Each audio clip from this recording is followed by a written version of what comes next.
بسم اللہ الرحمن الرحیم۔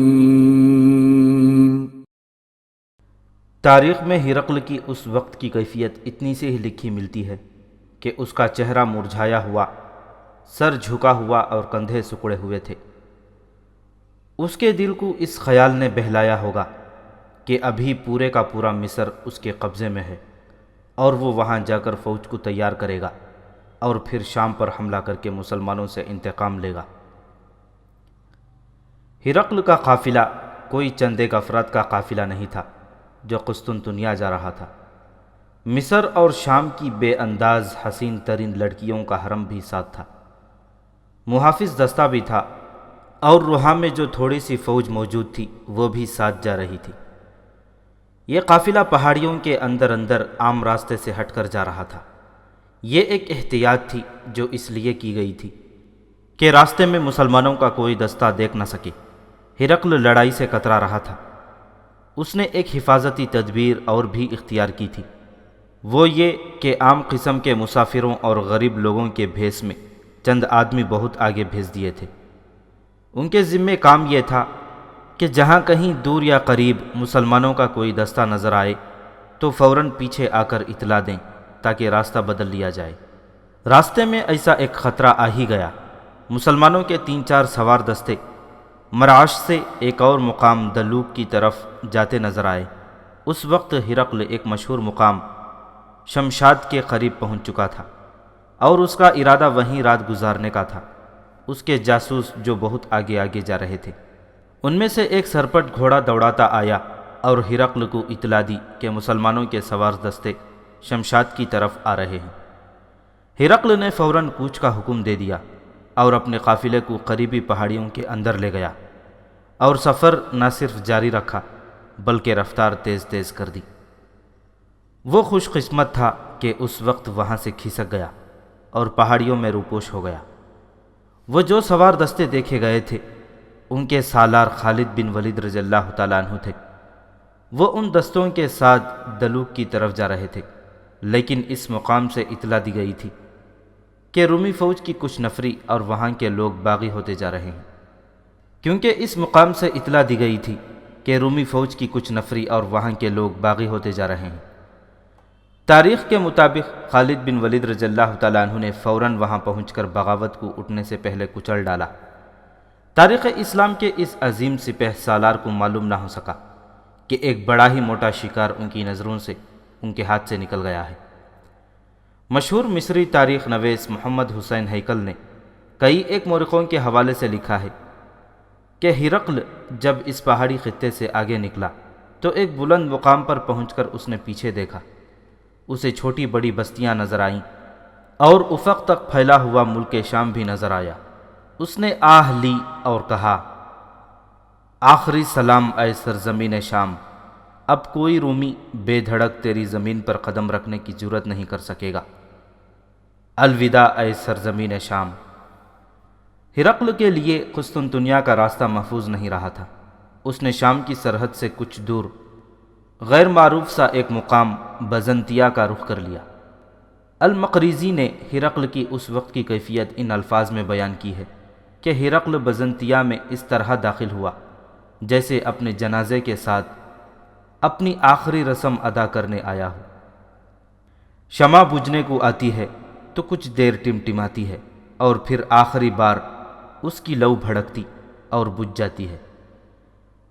ہرقل کی شمع ٹمٹما رہی تھی اور کوئی دم کو بجھنے کو تھی۔ اس شمع میں اس کا خون جل رہا تھا، اس کی رعونت جل رہی تھی اور اس کا وہ غرور اور تکبر جل رہا تھا جو اسے اپنی جنگی اور ذاتی طاقت پر ہوا کرتا تھا۔ ملک شام اس کی شہنشاہیت سے نکل گیا تھا، لیکن کچھ سرحدی علاقوں پر ابھی مسلمانوں کا قبضہ نہیں ہوا تھا۔ ہرقل کی امیدیں دم توڑ رہی تھیں۔ کیا ہرقل نے عبرت حاصل کی تھی؟ تاریخ میں اس سوال کا جواب نہیں ملتا۔ انسان کی فطرت کا خاصہ ہے کہ ایک بار طاقت کا زعم، رعونت، غرور اور تکبر دماغ پر قبضہ کر لیں تو پھر انسان ذرا مشکل سے ہی عبرت حاصل کرتا ہے۔ تاریخ ہمیں وہ وقت یاد دلاتی ہے جب مسلمانوں نے ابو عبیدہ رضی اللہ تعالیٰ عنہ، خالد بن ولید رضی اللہ تعالیٰ عنہ، شرجیل بن حسنہ رضی اللہ تعالیٰ عنہ اور عمرو بن عاص رضی اللہ تعالیٰ عنہ کی قیادت میں ملک شام پر لشکر کشی کی تھی۔ مجاہدین اسلام نے دمشق فتح کر لیا تھا۔ ہرقل اس وقت انطاکیہ میں تھا۔ یہ پہلے بیان ہو چکا ہے کہ اس نے اور اس کے جرنیلوں وغیرہ نے مسلمانوں کو عرب کے بدو اور صحرائی قزاق کہا تھا۔ ہرقل نے دمشق کو مسلمانوں سے بچانے کے لیے فوج بھیج دی تھی، لیکن اس فوجی مدد کے پہنچنے سے پہلے ہی مسلمانوں نے دمشق فتح کر لیا تھا۔ اب جب کہ ہرقل شکست خوردگی کے عالم میں بزنطیہ جا پہنچا تھا اور اس کی امیدوں کے چراغ ٹمٹما رہے تھے، اس سے کچھ عرصہ پہلے کا یہ واقعہ ہے کہ مسلمانوں نے شام میں پہلی فتح یہ حاصل کی تھی کہ دمشق پر قبضہ کر لیا تھا۔ ہرقل نے خود انطاکیہ سے نکلنے کی ضرورت ہی محسوس نہ کی تھی۔ اسے یقین تھا کہ عرب کے یہ بدو اس کی اتنی بڑی جنگی قوت کا بال بھی بیکا نہ کر سکیں گے۔ ہرقل کی بھیجی ہوئی کمک پہنچ گئی تو رومی لشکر کی تعداد کم و بیش 50,000 ہو گئی، جس میں گھوڑ سوار دستے زیادہ تھے۔ یہ فوج دمشق سے کچھ دور بیسان کے مقام پر جمع ہو گئی، جہاں وہ مسلمانوں کا مقابلہ کرنا چاہتی تھی۔ ہم یہاں ان لڑائیوں کی تفصیل پیش نہیں کریں گے، رومیوں کے غرور اور تکبر کا ایک واقعہ سناتے ہیں۔ دمشق جیسا بڑا شہر دے کر بھی رومی جرنیل مسلمانوں کو صحرائی قزاق اور لٹیرے سمجھ رہے تھے۔ اس رومی فوج کا کمانڈر سکار نام کا ایک تجربہ کار جرنیل تھا، جس کا تعلق شاہی خاندان سے تھا۔ وہ علاقہ بڑا ہی زرخیز تھا اور پانی کی اتنی افراد کہ کئی ایک چھوٹی بڑی ندیاں بہتی تھیں۔ جرنیل سکار کے حکم سے ندیوں کے کنارے توڑ دیے گئے، جس سے تمام علاقوں میں پانی پھیل گیا۔ اس نے یہ اقدام مسلمانوں کے لیے ایک بہت بڑی رکاوٹ اور دشواری پیدا کرنے کے لیے کیا تھا۔ مجاہدین اسلام نے ہر طرف پھیلتا ہوا پانی دیکھا تو انہوں نے بڑی بلند آواز سے قہقہے لگائے اور رومیوں کو کچھ طنزیہ کلمے بھی کہے۔ مجاہدین نے ذرا سی بھی گھبراہٹ یا پریشانی کا اظہار نہ کیا اور لڑائی کی تیاریاں کرتے رہے۔ مسلمانوں کے حوصلے اور عزم کی یہ پختگی اور ان کی یہ بے نیازی دیکھ کر رومی فوج متاثر بھی ہوئی اور مرعوب بھی۔ رومی جرنیل سکار نے اس کے باوجود مسلمانوں کو کمزور اور کمتر سمجھا اور ایک ایلچی بھیجا کہ وہ اپنا کوئی نمائندہ بھیجیں جس کے ذریعے صلح اور امن کی بات کی جا سکے۔ سپہ سالار ابو عبیدہ رضی اللہ تعالیٰ عنہ نے معاذ بن جبل رضی اللہ تعالیٰ عنہ کو اپنا ایلچی بنا کر رومیوں کے پاس بھیجا۔ علامہ شبلی نعمانی تبرمی اور بلازری کے حوالے سے لکھتے ہیں کہ معاذ بن جبل رضی اللہ تعالیٰ عنہ گھوڑے پر سوار ہو کر رومیوں کے کیمپ میں گئے تو انہیں سکار کے خیمے تک لے جایا گیا۔ وہ گھوڑے سے اترے، سکار کے ایک محافظ نے ان کا گھوڑا پکڑ لیا اور کہا کہ آپ اندر چلے جائیں۔ تاریخ میں لکھا ہے کہ معاذ رضی اللہ تعالیٰ عنہ بزرگ صحابی تھے۔ ان کی عمر اور رتبے کو دیکھتے ہوئے رومی عیسائی ان کا احترام کر رہے تھے۔ معاذ رضی اللہ تعالیٰ عنہ خیمے میں داخل ہونے لگے تو وہیں رک گئے۔ یہ تھا تو خیمہ، لیکن اندر سے یوں لگتا تھا جیسے کسی بادشاہ کا خاص کمرہ ہو۔ ایسی قیمتی سجاوٹ کہ یہ میدان جنگ کا خیمہ لگتا ہی نہیں تھا۔ جس چیز نے معاذ رضی اللہ تعالیٰ عنہ کو حیران اور پریشان کیا وہ خیمے کے اندر بچھا ہوا قالین تھا، اس قدر قیمتی اور ایسا عمدہ اور نفیس کہ معاذ رضی اللہ تعالیٰ عنہ اس پر پاؤں رکھنے سے گریز کر رہے تھے۔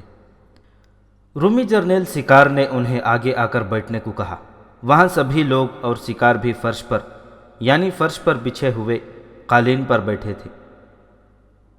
معاذ رضی اللہ تعالیٰ عنہ نے اس قالین پر بیٹھنے سے انکار کر دیا۔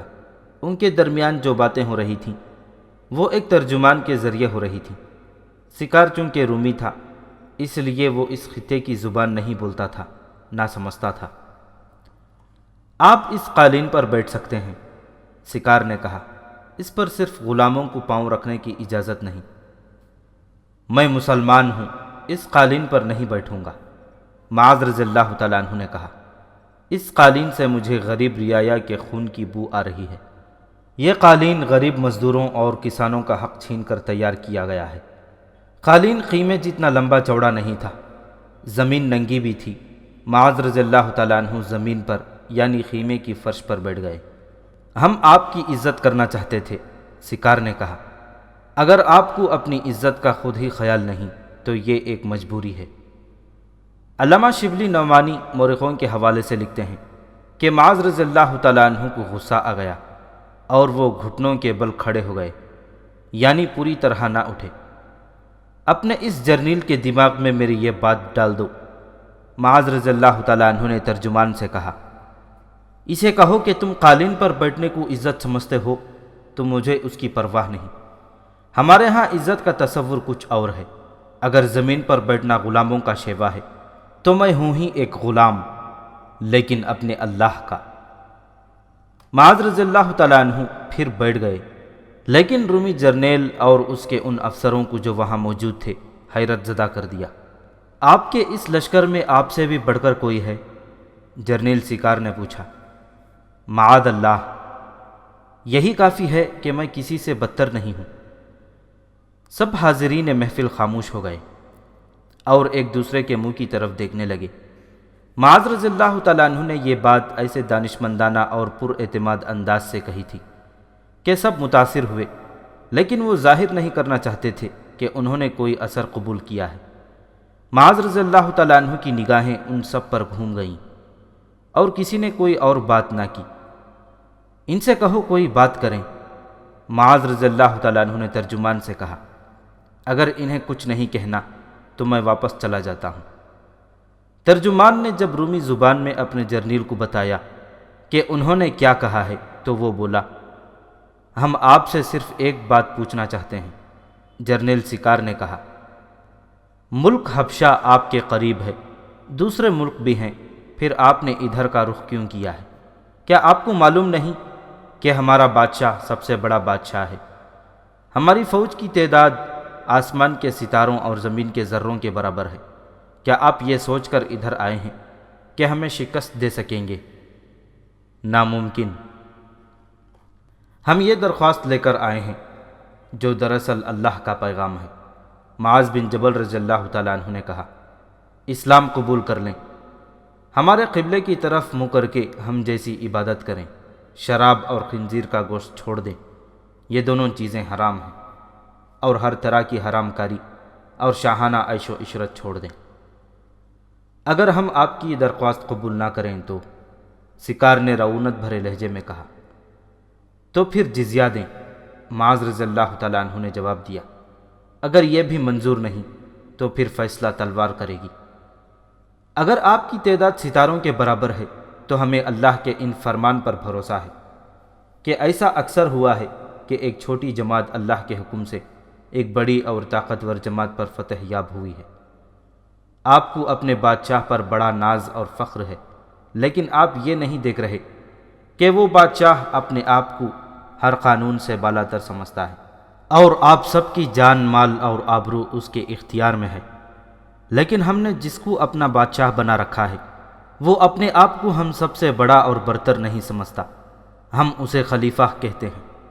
وہ بھی کوئی جرم کرے گا تو ایک عام آدمی جیسی سزا پائے گا۔ یہ رومی جرنیل دراصل یہ چاہتا تھا کہ مسلمان کسی بھی قسم کی کوئی خیرات وصول کر لیں اور یہاں سے واپس چلے جائیں۔ اس نے ملک شام کا ایک ضلع اور کچھ اتنا ہی حصہ اردن کا پیش کیا اور کہا کہ مسلمان یہ زمین لے لیں اور واپس چلے جائیں۔ معاذ رضی اللہ تعالیٰ عنہ اٹھ کھڑے ہوئے اور مزید بات چیت سے انکار کر دیا اور واپس چلے آئے۔ یہ رومی جرنیل ابھی تک یہ توقع رکھتا تھا کہ یہ غریب سے مسلمان جن کا ایک اتنے بڑے رتبے والا آدمی قالین پر بیٹھنے سے جھجکتا ہے، کچھ لے کر واپس جانے پر رضامند ہو جائیں گے۔ اس نے اپنا ایک ایلچی مجاہدین اسلام کے سپہ سالار ابو عبیدہ رضی اللہ تعالیٰ عنہ کی طرف بھیجا، جسے یہ پیغام دیا کہ سپہ سالار رومی ایلچی کو اپنے پاس آنے کی اجازت دے دیں۔ ابو عبیدہ رضی اللہ تعالیٰ عنہ نے اجازت دے دی اور اسی روز سکار کا بھیجا ہوا ایک ایلچی ابو عبیدہ رضی اللہ تعالیٰ عنہ کے پاس آ گیا۔ طبری اور بلازری کے حوالوں سے یہ واقعہ تاریخ کے دامن میں یوں محفوظ ہے کہ رومی ایلچی کو غالباً یہ توقع تھی کہ اسلامی لشکر کا سپہ سالار تو جاہ و جلال والا آدمی ہوگا اور اس کی کچھ تو شان و شوکت دوسروں سے الگ ہوگی۔ ایلچی ابو عبیدہ رضی اللہ تعالیٰ عنہ کے پاس آیا تو اس وقت سپہ سالار زمین پر بیٹھے ایک تیر کو ہاتھ میں لیے ہوئے دیکھ رہے تھے۔ رومی ایلچی نے کسی سے پوچھا کہ تمہارا سردار کون ہے؟ ان آدمیوں نے ابو عبیدہ رضی اللہ تعالیٰ عنہ کی طرف اشارہ کیا تو وہ حیران ہو کر ان کی طرف دیکھتا ہی رہا، پھر ان کے قریب آیا۔ کیا تم ہی اس لشکر کے سپہ سالار اور سردار ہو؟ ایلچی نے کچھ رعونت کا سا مظاہرہ کیا۔ ہاں میں ہی ہوں، ابو عبیدہ رضی اللہ تعالیٰ عنہ نے بڑے آرام سے جواب دیا۔ پھر میری ایک بات سن لو، رومی ایلچی نے افسرانہ جلال سے کہا، ہم تمہاری تمام فوج کو سونے کی 2 اشرفیاں فی آدمی دیں گے اور تم یہاں سے واپس چلے جاؤ۔ معلوم نہیں اس وقت اشرفیاں تھیں یا نہیں۔ اس رومی کا مطلب دراصل یہ تھا کہ سونے کے 2 ٹکڑے ہر مجاہد کو دیے جائیں گے اور وہ واپس چلے جائیں۔ کوئی اور بات کرنی ہے تم نے؟ ابو عبیدہ رضی اللہ تعالیٰ عنہ نے پوچھا۔ نہیں۔ پھر تم چلے جاؤ، ابو عبیدہ نے کہا۔ ایلچی بڑا ہی برہم ہو کر چلا گیا۔ ابو عبیدہ رضی اللہ تعالیٰ عنہ نے اس وقت ایک پیغام امیر المؤمنین حضرت عمر رضی اللہ تعالیٰ عنہ کو بھیجا جس میں یہ سارا واقعہ لکھا۔ فاصلہ بہت زیادہ تھا، تیز رفتار قاصدوں کا انتظام کیا گیا تھا۔ 4-5 دنوں بعد قاصد امیر المؤمنین کا پیغام لے کر آ گیا۔ امیر المؤمنین نے لکھا تھا کہ اللہ کی راہ میں ثابت قدم رہو، اللہ تمہارا یاد و مددگار ہے۔ وہ ہرقل جسے رعایا اور اس کے جرنیل بادشاہوں میں سب سے بڑا بادشاہ سمجھتے تھے، اور وہ ہرقل جس کی فوج کی تعداد آسمانوں کے ستاروں اور زمین کے ذروں کے برابر تھی، بزنطیہ میں اس حال میں پہنچا تھا کہ آسمان کے ستاروں اور زمین کے ذروں کے برابر فوج سپاہی سپاہی ہو کر بکھر گئی تھی، اور آدھی سے زیادہ فوج ہلاک ہو کر ہڈیوں کے ڈھانچوں میں تبدیل ہو چکی تھی، اور ملک شام پر مجاہدین اسلام کا قبضہ ہو گیا تھا۔ آسمان کے ستارے ٹوٹ پھوٹ کر زمین کے ذروں میں مل کر خاک ہو گئے تھے۔ ادھر جنگ قادسیہ کے بعد کسرائے ایران بڑی بری شکست کھا کر بھاگا اور اپنا دارالحکومت مدائن بے پناہ خزانوں سمیت مسلمانوں کے لیے چھوڑ کر کہیں روپوش ہو گیا تھا۔ ایران و عراق مجاہدین اسلام کی جھولے میں آ پڑے، اور ادھر شام مسلمانوں کے قدموں میں آ گرا۔ یہ صورتحال ایسی تھی جو ہرقل کا دل توڑ رہی تھی، لیکن آدمی بہرحال حوصلے والا تھا۔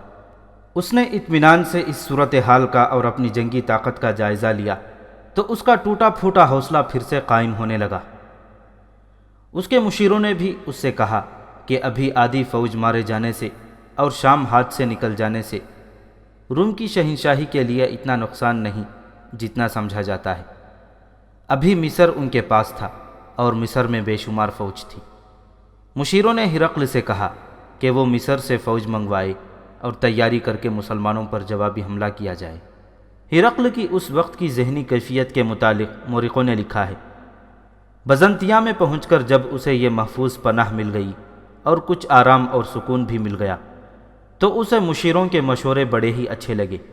اس نے اسی وقت قاصد مصر اس پیغام کے ساتھ بھیج دیے کہ کم و بیش 40,000 نفری کی فوج فوراً روانہ کر دی جائے۔ ادھر اس کے پاس ایک مدد اور آ گئی جو اس کے لیے بالکل ہی خلاف توقع تھی۔ اس مدد نے اس کا حوصلہ پہلے کی طرح مضبوط کر دیا۔ یہ مدد اس طرح آئی کہ ایک روز اسے اطلاع دی گئی کہ عراق اور شام کے مختلف قبائل کے 20-25 سردار اسے ملنے آئے ہیں۔ یہ سب جنگجو قبائل تھے۔ ان سرداروں کے ساتھ 20-25 نہایت حسین و جمیل معصوم صورت نوجوان لڑکیاں تھیں جو ان سرداروں کے اپنے ہی خاندان میں سے تھیں۔ ہرقل نے ان سب کو اندر بلا لیا۔ ان سرداروں کے ساتھ ایک معمر سفید ریش بزرگ تھا جو شکل و صورت اور لباس سے دانشمند اور مذہبی پیشوا لگتا تھا۔ ان قبائل کے متعلق تھوڑی سی معلومات بے محل نہیں ہوں گی۔ عراق اور شام کے سرحدی علاقوں میں اور کچھ دوسرے علاقوں میں بھی جو جنگ کی لپیٹ میں آ گئے تھے بہت سے قبائل آباد تھے۔ ان میں بڑے قبائل بنی تمر، بنو غسان، بنی تغلب، بنی ایاد، بنی میزام اور بنی ادوان تھے۔ ان کے علاوہ اور بھی بہت سے قبائل تھے۔ یوں کہہ لیں کہ ان علاقوں کی آبادی قبائل کی صورت میں بٹی ہوئی تھی۔ یہ جو قبائلی سردار ہرقل کے پاس گئے تھے یہ سب غیر مسلم تھے۔ کچھ فارس کے یعنی عراق اور ایران کے آتش پرست تھے اور باقی عیسائی تھے۔ کیا تم یہ لڑکیاں میرے لیے تحفہ لائے ہو؟ ہرقل نے طنزیہ لہجے میں کہا۔ کیا تم مجھے فاتح سمجھ کر آئے ہو؟ اس وقت میری ضرورت کچھ اور ہے۔ مجھے یہ حسین و جمیل لڑکیاں نہیں چاہیے۔ اس وقت مجھے ایسے جوان مردوں کی ضرورت ہے جو میرے بازو مضبوط کریں اور میں عرب کے ان بدوؤں کو یہاں سے دھکیل کر وہیں پہنچا دوں جہاں سے یہ آئے ہیں۔ ہم آپ کے بازو ہی مضبوط کرنے آئے ہیں، بوڑھے سردار نے کہا۔ یہ لڑکیاں ہم تحفے کے طور پر نہیں لائے، یہ ہماری اپنی بیٹیاں ہیں۔ انہیں آپ کے پاس صرف یہ دکھانے کے لیے لائے ہیں کہ یہ ہے ہماری عزت اور آبرو جو جنگوں میں محفوظ نہیں رہی۔ ہم ان معصوم بچیوں اور ان جیسی ہزارہ بچیوں کی آبرو کی حفاظت کے لیے آپ کے ساتھ بات کرنے آئے ہیں۔ آپ ہماری مدد کریں اور ہم آپ کی مدد کریں گے۔ آپ کو جن جوان مردوں کی ضرورت ہے وہ ہم آپ کو ہزارہ کی تعداد میں دیں گے۔ میری مدد کا تمہیں اب خیال کیوں آیا ہے؟ ہرقل نے پوچھا۔ یہ خیال اس وقت کیوں نہ آیا جب فارس کی فوج مسلمانوں کے آگے بھاگی جا رہی تھی اور ادھر میری فوج بکھر کر پیچھے ہٹ رہی تھی؟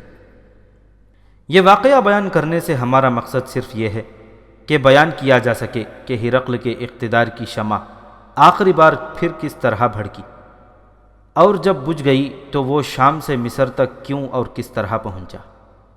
ہم ان طویل تفصیلات کو یوں مختصر کرتے ہیں کہ اس معمر قبائلی سردار نے ہرقل کو بتایا کہ مسلمانوں نے ایرانیوں کے خلاف لشکر کشی کی اور ادھر شام پر بھی انہوں نے حملہ کیا، تو ان دونوں جگہوں میں ان قبائلیوں کو بہت نقصان اٹھانا پڑا۔ ان کی کھڑی فصلیں تباہ ہو گئیں جو فوجوں کے گھوڑے، اونٹ اور بیل وغیرہ کھا گئے۔ اس بوڑھے سردار نے یہ بھی بتایا کہ خود اپنے فوجیوں نے ان کی لڑکیاں اٹھا لیں یا انہیں خراب کر کے چلے گئے۔ کیا مسلمانوں نے تمہاری لڑکیوں کے ساتھ ایسا ہی سلوک نہیں کیا تھا؟ ہرقل نے پوچھا۔ نہیں، قبائلی سردار نے جواب دیا۔ مسلمان جب کسی بستی میں یا کسی شہر میں داخل ہوتے ہیں تو وہ گھروں کو نہیں لوٹتے، نہ وہ عورت پر ہاتھ اٹھاتے ہیں۔ وہ بعض لڑکیوں کو لونڈیاں بنا کر لے جاتے ہیں، لیکن ہم ان عربوں کو جانتے ہیں، وہ بغیر شادی کے کسی عورت کے ساتھ نارواں سلوک نہیں کرتے۔ لیکن شہنشاہ روم، اگر ایک بھی مسلمان ہماری ایک بھی لڑکی کو ساتھ لے جائے اور اسے اپنی باقاعدہ بیوی بنا لے تو بھی ہم اسے اپنی بے عزتی سمجھتے ہیں۔ اس لیے ہم یہ لڑکیاں آپ کے سامنے لائے ہیں کہ یہ پھول مسلمانوں کے ہاتھوں میں نہ جائیں اور اپنا بھی کوئی فوجی انہیں اپنا مال نہ سمجھے۔ اس بزرگ سردار نے ہرقل کو بتایا کہ وہ آتش پرست ہے اور ان عیسائی قبائلی سرداروں کے ساتھ آیا ہے۔ مذہب کوئی بھی ہو، عزت ہر کسی کی ایک جیسی ہوتی ہے۔ بات دراصل یہ تھی جو اس سردار نے ہرقل کو بتائی کہ مجاہدین اسلام نے ان کی کچھ بڑی بڑی بستیاں اور قصبے تباہ و برباد کر دیے تھے، جس کی وجہ یہ تھی کہ ان لوگوں نے مجاہدین کے خلاف اپنی فوجوں کو بھرپور مدد دی اور مجاہدین کو دھوکے دیے تھے۔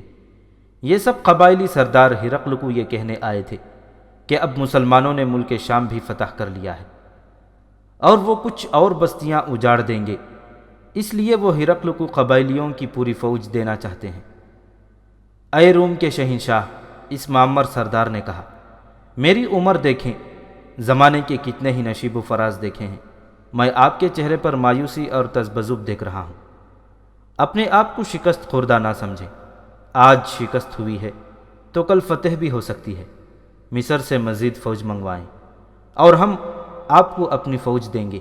ایک بات شاید آپ کو معلوم نہ ہو، وہ یہ ہے کہ یہ عربی مسلمان سمندر کی طرف سے آنے والی ہر چیز سے بہت ڈرتے ہیں۔ ہم ان میں یہ مشہور کر دیں گے کہ سمندر سے فوج آ رہی ہے۔ یہ بوڑھا قبائلی سردار ٹھیک کہہ رہا تھا۔ دو تین اور مستند مورخوں نے بھی لکھا ہے کہ اس وقت تک مسلمان سمندر میں نہیں اترے تھے، ان کا کوئی بحری بیڑا نہیں تھا، نہ انہیں بحری جنگ کی سوجھ بوجھ تھی۔ وہ صحرائی لوگ تھے اور نہ جانے کیوں سمندر سے کچھ ڈرتے تھے۔ اس کے بعد تو مسلمانوں نے سمندری جنگوں میں ایسا نام پیدا کر لیا تھا کہ مسلمانوں کی بحری طاقت ایک ضرب المثل بن گئی تھی۔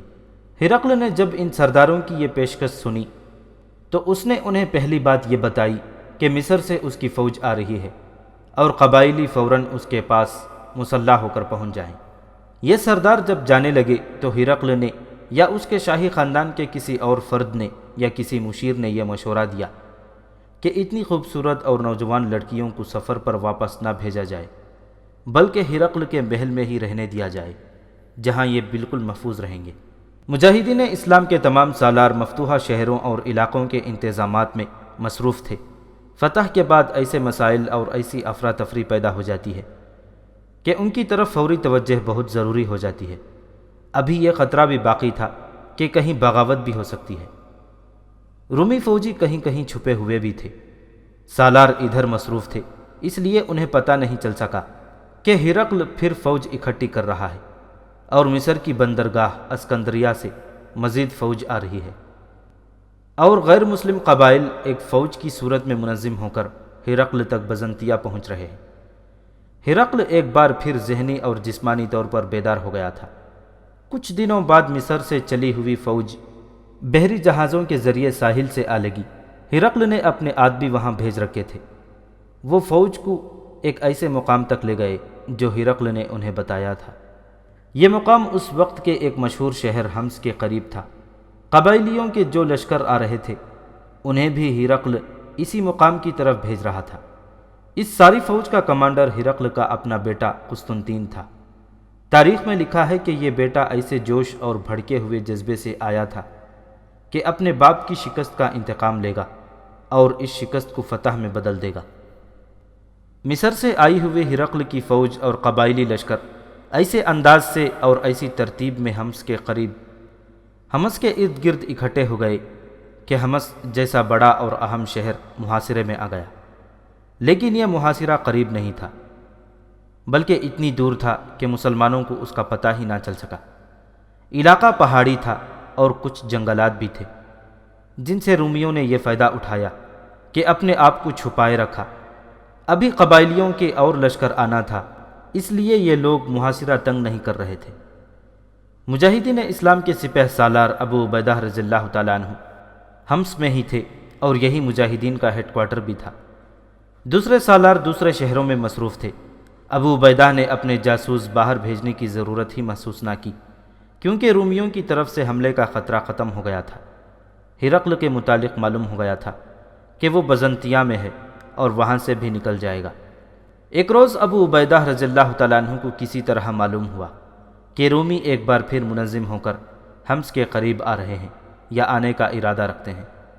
یہ کوئی مصدقہ اطلاع نہیں تھی، بلکہ اڑتی اڑتی سنی گئی تھی۔ ابو عبیدہ رضی اللہ تعالیٰ عنہ نے حدید کو بلایا۔ پہلے بیان ہو چکا ہے کہ حدید جاسوسی اور شبخون مارنے میں خصوصی مہارت اور جرأت رکھتا تھا۔ حدید، جس کا پورا نام حدید بن مومن خزرج تھا، حکم ملتے ہی اپنے سپہ سالار کے پاس پہنچا۔ سپہ سالار ابو عبیدہ رضی اللہ تعالیٰ عنہ نے اسے کہا کہ وہ حمص سے دور دور جا کر دیکھے کہ رومی فوج کہیں موجود ہے۔ سپہ سالار نے اسے وہ ساری خبر سنائی جو انہوں نے سنی تھی۔ حدید یہ حکم لے کر چلا گیا اور ایک عام قبائلی کسان کا بھیس بدل کر گھوڑے پر سوار ہوا اور اپنے مشن پر نکل پڑا۔ پہلے بیان ہو چکا ہے کہ جب حدید اور شارینہ سپہ سالار ابو عبیدہ رضی اللہ تعالیٰ عنہ کے پاس پہنچے تھے تو ان کی ساری بات سن کر سپہ سالار نے شارینہ کو عورتوں کے حوالے کر دیا تھا۔ یہ عورتیں سالاروں کی بیویاں، مجاہدین کی بھی بیویاں اور بہنیں وغیرہ تھیں جو ان کے ساتھ میدان جنگ میں آئی تھیں۔ شارینہ حدید کی محبت میں گرفتار تھی، لیکن جب سے حدید اسے یہاں لایا تھا وہ حدید کو دیکھ بھی نہیں سکی تھی۔ یہ فیصلہ ہو چکا تھا کہ حدید اور شارینہ کی شادی کر دی جائے گی، لیکن جنگ کی صورتحال ابھی اجازت نہیں دے رہی تھی۔ شارینہ حدید کو دیکھنے کو بھی ترس رہی تھی۔ حدید جب گھوڑے پر سوار ہو کر جا رہا تھا تو شارینہ نے اسے دور سے دیکھ لیا۔ وہ عرب کی مسلمان لڑکی ہوتی تو یوں نہ کرتی، لیکن وہ آزاد خیال اور شاہی خاندان کی لڑکی تھی، اور اس کے علاوہ وہ حدید کی محبت میں تڑپتی رہتی تھی۔ وہ حدید کی طرف اٹھ دوڑی اور اسے پکارنے لگی۔ حدید نے گھوم کر دیکھا تو گھوڑا روک دیا۔ شارینہ دوڑتی اس تک پہنچی اور پوچھا کہ وہ کہاں جا رہا ہے۔ وہاں ایسی بات نہیں تھی کہ انہیں یوں الگ اکٹھے کھڑے دیکھ کر کوئی اعتراض کرتا۔ وہ اخلاق اور کردار کا زمانہ تھا۔ عورتیں اور نوجوان لڑکیاں بھی میدان جنگ میں زخمی مجاہدین کو اٹھاتی سہارا دے کر پیچھے لاتی اور انہیں پانی پلاتی تھیں۔ بعض لڑکیاں رات رات بھر ایک ایک زخمی کے پاس بیٹھی ان کی دیکھ بھال کیا کرتی تھیں۔ حدید اور شارینہ کے متعلق تو سب کو معلوم تھا کہ یہ دونوں کہاں سے اور کیسے آئے ہیں۔ حدید نے شارینہ سے کہا کہ وہ اپنے کام سے جا رہا ہے اور وہ واپس چلی جائے، لیکن شارینہ نے گلے شکوے شروع کر دیے کہ وہ اسے ملتا نہیں اور کبھی اس نے آ کر اسے دیکھا بھی نہیں۔ حدید نے اسے بتایا کہ وہ صبح شام مصروف رہتا ہے، لیکن اتنی سی بات سے شارینہ کی تسلی نہیں ہو رہی تھی۔ تسلی نہ ہونے کی ایک وجہ تو صاف تھی، اس نے شاہی محل میں جنم لیا، پلی بڑھی اور شاہی ماحول میں جوان ہوئی تھی، اور وہ اس کے بالکل الٹ ماحول میں آ گئی تھی۔ دوسری وجہ یہ کہ حدید بن مومن اسے اتنا اچھا لگا تھا کہ دیوانہ وار اسے چاہنے لگی تھی، اور کئی دن اسے حدید نظر نہیں آتا تھا۔ اب اسے حدید نظر آ گیا تو اس کے پیچھے پڑ گئی کہ وہ اسے بتائے کہ وہ کہاں جا رہا ہے۔ حدید ایک خفیہ مشن پر جا رہا تھا جو وہ شارینہ کو نہیں بتانا چاہتا تھا، لیکن شارینہ نے گھوڑے کے آگے ہو کر لگام پکڑ لی اور بچوں جیسی ضد کرنے لگی کہ وہ اسے بتائے کہ وہ کہاں جا رہا ہے۔ حدید کو بھی آخر اس سے محبت تھی، وہ اس کی اتنی پیاری ضد سے متاثر ہو گیا اور اسے بتایا کہ وہ اپنی سپہ سالار کے ایک شک کے مطابق کچھ دور دیکھنے جا رہا ہے کہ واقعی رومی فوج کہیں قریب آ گئی ہے یا یہ ایک افواہ تھی جو سپہ سالار کے کانوں تک پہنچ گئی۔ شارینہ نے اب یہ ضد شروع کر دی کہ وہ بھی اس کے ساتھ جائے گی۔ حدید کو یہ منظور نہ تھا، نہ ہی مناسب تھا کہ وہ اسے ساتھ لے جاتا۔ شارینہ فہم و فراست رکھنے والی لڑکی تھی، اس نے کہا کہ رومی کہیں نظر آ بھی گئے تو اسے کوئی نہیں پہچان سکے گا، کیونکہ وہ اب ایسے لباس میں ہے کہ اسے کوئی معمولی سے گھرانے کی لڑکی سمجھا جائے گا، اور کسی نے پوچھ بھی لیا کہ تم دونوں کون ہو تو وہ کہے گی کہ میں اس کی بیوی ہوں۔ حدید نے اسے بہت سمجھایا لیکن وہ نہیں مان رہی تھی۔ حدید گھوڑے سے اترا اور شارینہ کو اپنے بازوؤں میں لے کر بڑے پیار سے سمجھایا کہ وہ واپس چلی جائے اور اس کے فرائض میں دخل نہ دے۔ بڑی تگ و دو کے بعد حدید نے شارینہ کو راضی کر لیا کہ وہ واپس چلی جائے۔ شارینہ وہاں سے آہستہ آہستہ نہ چلی بلکہ دوڑ پڑی۔ حدید نے اللہ کا شکر ادا کیا کہ وہ چلی گئی ہے۔ وہ گھوڑے پر سوار ہوا اور آگے کو چل پڑا۔ شارینہ اس پر بھی پیار اور محبت کے جذبات طاری کر گئی تھی، لیکن وہ اسلام کا مجاہد تھا، جذبات کے غلبے سے نکل آیا اور آگے ہی آگے بڑھتا گیا۔ وہ گھوڑا دوڑا نہیں رہا تھا، گھوڑا معمول کی چال چل رہا تھا۔ وہ زیادہ دور ہی نہیں گیا تھا کہ اسے کسی گھوڑے کے ٹاپ سنائی دیے۔ اس وقت وہ ایک چٹان کی اوٹ میں تھا، کوئی سوار گھوڑا سر پر دوڑاتا آ رہا تھا۔ حدید کو خیال آیا کہ سپہ سالار نے ہی کسی سوار کو کوئی اور پیغام دے کر اس کے پیچھے بھیجا ہوگا، وہاں کسی دشمن کا کوئی خطرہ نہیں تھا۔ حدید نے گھوڑے کا رخ موڑا اور چٹان کے اوٹ سے نکل کر سامنے آ گیا کہ دیکھے کہ یہ کون آ رہا ہے۔ گھوڑا قریب آ گیا تو سوار نے سر اور چہرے پر کپڑا لپیٹ رکھا تھا۔ سوار نے قریب آ کر گھوڑا روکا تو حدید نے دیکھا کہ یہ تو شارینہ ہے۔ وہ پریشان ہو گیا اور شارینہ سے کہا کہ وہ واپس چلی جائے۔ شارینہ نے کہا کہ وہ واپس جانے کے لیے نہیں آئی ہے اور اسے پوری امید ہے کہ وہ حدید کے لیے مددگار ثابت ہوگی۔ حدید تو یہ دیکھ ہی چکا تھا کہ یہ لڑکی کس قدر دلیر ہے اور کیا کچھ کر سکتی ہے۔ وہ کوئی عام سی قسم کی لڑکی ہوتی تو صرف محبت کی ہی طلبگار ہوتی تو حدید اسے اپنے ساتھ نہ لے جاتا۔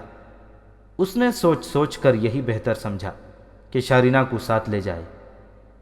اب دونوں پہلو بہ پہلو جا رہے تھے۔ حدید نے یہ دیکھ لیا تھا کہ شارینہ نے ایسا لباس پہن رکھا ہے جس نے سر اور چہرے کو اس طرح چھپا رکھا ہے کہ قریب آ کر ہی کوئی کہہ سکتا ہے کہ یہ عورت ہے۔